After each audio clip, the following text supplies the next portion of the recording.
And the race is on. Flores fast to begin, followed by NC. Oy, tama na alongside Traditional Dream. Moving up by the Rally Special Best together with Diamond Dane. And alongside is King Manjo by the Rally is entry number 3, Army Dale. It's now Special Best by 2, followed by Flores.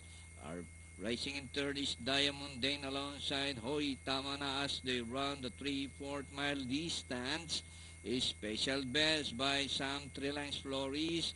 Diamond Dane down on the inside and see alongside is Hoy Tamana Traditional Dream Racing in 6 from the outside. King Manjo second last in Army Dale still running at the tail of the field, working towards the back.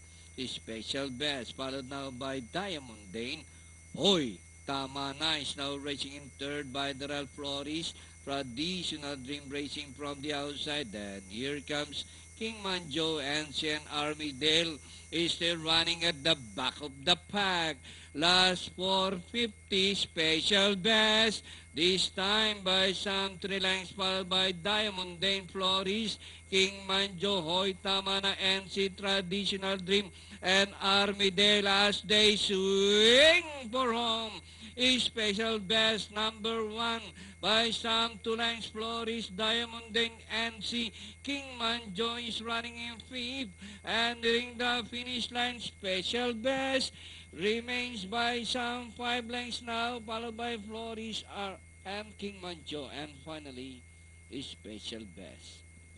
King Manjo, Flores Close, Armidale, Diamond Dane, Hoy Tamana, Traditional Dream, NC.